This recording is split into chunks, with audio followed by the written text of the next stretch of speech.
Menu या चॅनलवर तुमच्या सगळ्यांचं स्वागत आहे। नमस्कार, रुचकर मेनू या चॅनलवर आपल्या सगळ्यांचं स्वागत आहे।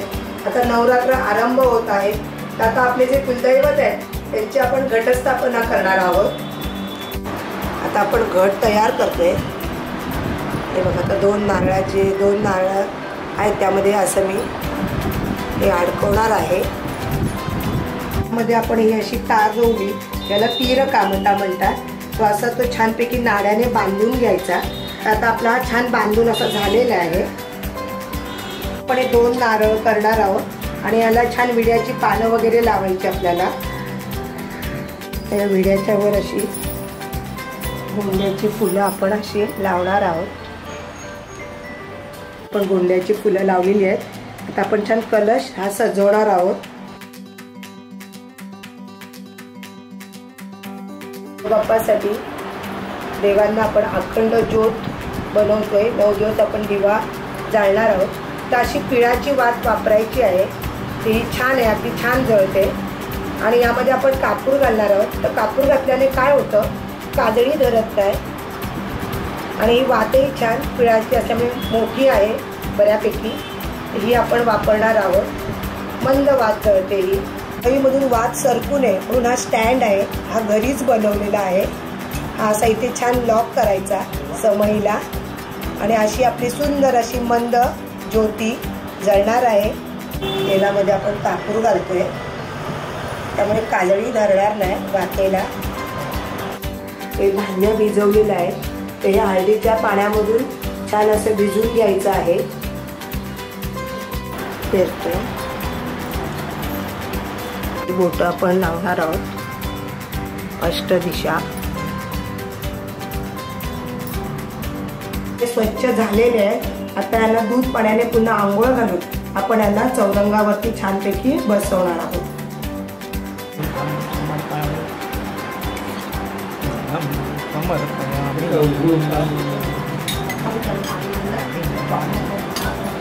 गंगे जमुने सरस्वती गोदावरी नर्मदा सिंधु कावेरी जलस्नानं संधार्थे करिष्ये सर्वदेवता कुलदेवताभ्यो नमः। शिड्याची पानं ठेवायची ही शिडी आहे देवांसाठी केलेली आणि यावर आता आपण ताक ठेवणार आहोत। आपण बैठकीवर छान असे बसवलेले आहेत। पहिला खंडोबा आहे, भैरी भवानी आणि भवानी माता, सालबाई आणि वीर पुरुष।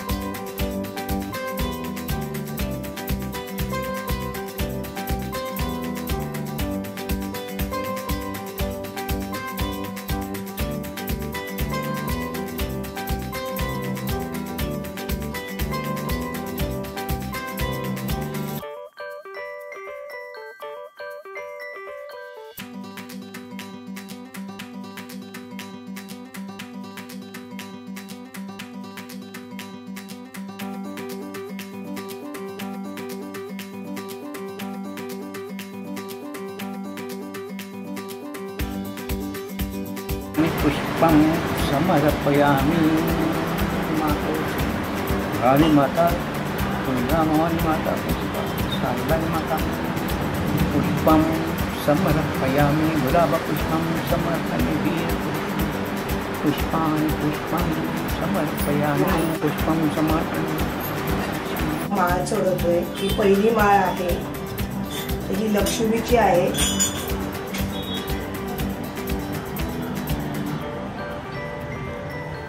आता आपण खंडोबा बाप्पाची एक माळ चढवतोय आणि देवीला आपण 9 दिवस 9 माळा अशा चढवायच्या आहेत।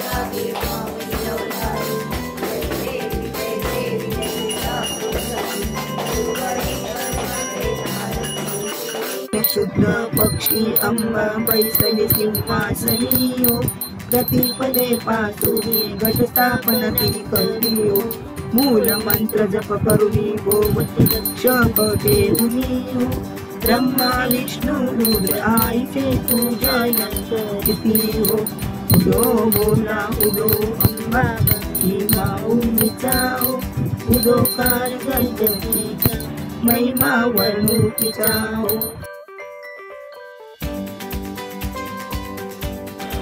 आता हे नैवेद्य जे आपण इथे काढलेले आहे ते भागवतामध्ये सांगितलेले आहे ते इथे मी नैवेद्य काढलेले आहे। प्रत्येक वारी देवीला कोणतं नैवेद्य अर्पण करायचं ते आपण इथे ठेवलेलं आहे। सोमवारी आपण गाईचं तूप अर्पण करायचं आहे देवीला, मंगळवारी देवीला केळी अर्पण करायची आहे, बुधवारी देवीला लोणी अर्पण करायचं, गुरुवारी आपण देवीला खडीसाखर अर्पण करणार आहोत, देवीला मध अर्पण करणार आहोत, साखर अर्पण करायची आहे, रविवारी देवीला शेवयांची खीर अर्पण करायची। त्याप्रमाणे आपण नैवेद्य सांगितलेला आहे। पण अष्टमीला जेव्हा आपण कुमारिका पूजन करतो तेव्हा खीरपुरीचा नैवेद्य देवीला अर्पण करावा व आपण ज्या कुमारिका बोलवतो त्यांचं पूजन करून त्यांना पण ती खीरपुरी खाण्यास द्यावी।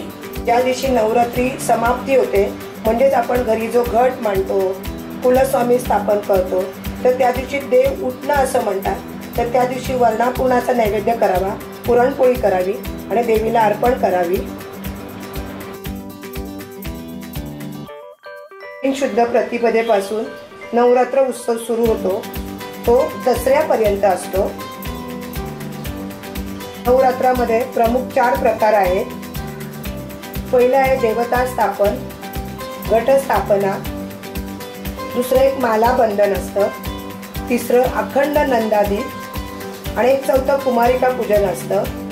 आणि देवता स्थापन म्हणजे कुलस्वामींची स्थापना करणं आणि त्याबरोबर घट स्थापित करणं।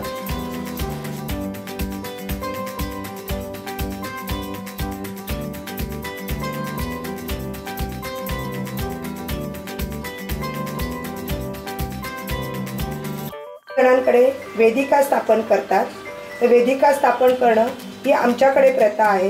वेदिका स्थापन म्हणजे शेत स्थापन करणं। वेदिका स्थापन करताना काळ्या मातीमध्ये सप्तधान्य हळदीच्या पाण्यात भिजून ते पेरायचं असतं। 9 दिवसामध्ये आपण कुठलाही नैवेद्य अर्पण करू शकतो, गोडाचे प्रकार, फळं वगैरे।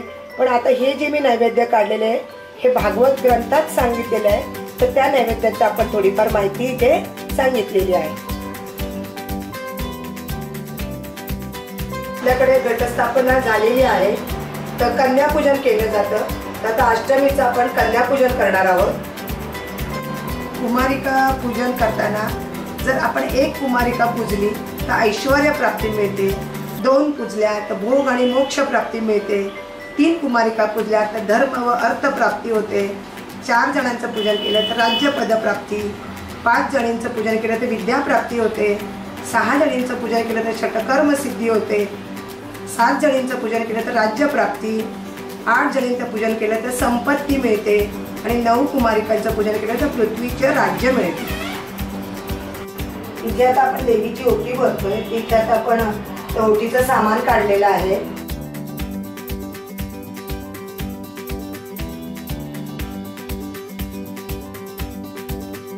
कुलस्वामी तुमची ओटी भरते, सारी चोळीनी हे मान्य करून घ्या।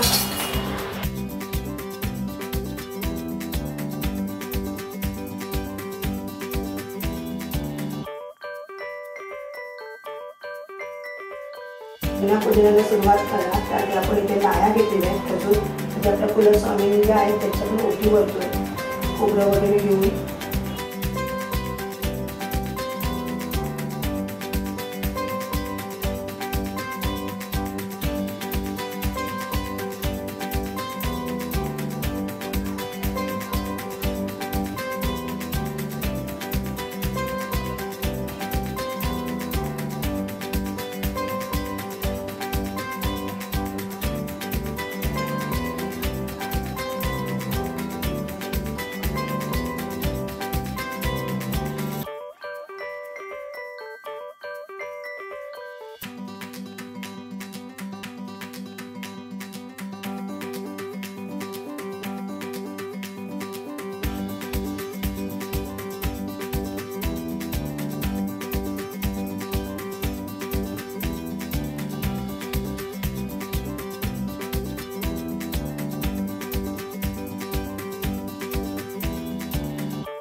आज आपण आता ही नवरात्र जो उत्सव आहे त्याची आपण सांगता करत आहोत.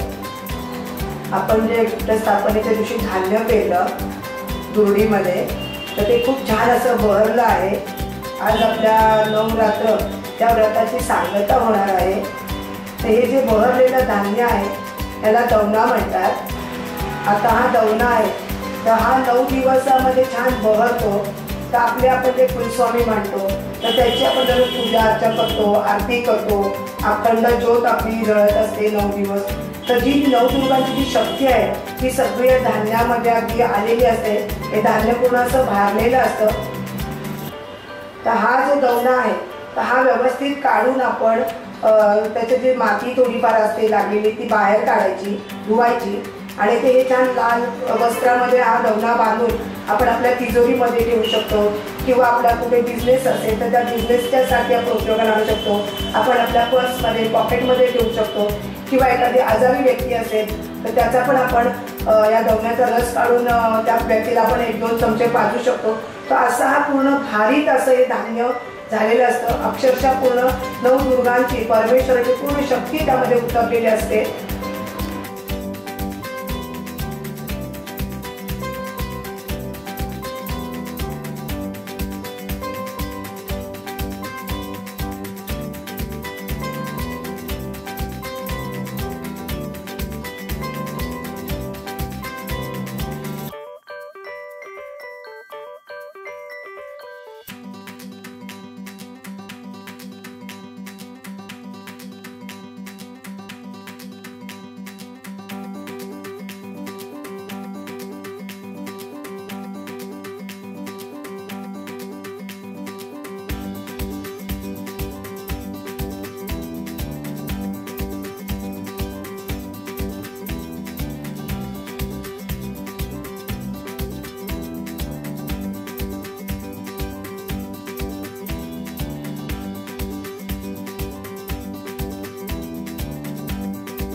माळ मुक्ता बळाची जय देव जय मंगलमूर्ती यो श्री मन कामना पूर्ती जय देव जन्वंदिन चरण डोळ्यानी पायीन रूप तुझे प्रेमे अलिंगन अनंत पूजन भावे वाईन म्हणे नम तमेव माता पिता तमेव बंधू सखा तमेव विद्या द्रविण तमेव सर्वं मम देव काये माझा मनोते तुझ्या बुद्धिमता वा प्रकृतवा करोति यत्यं सकल्पयामि नारायणमाति समर्पयामि कृष्ण दामोदरं वासुदेव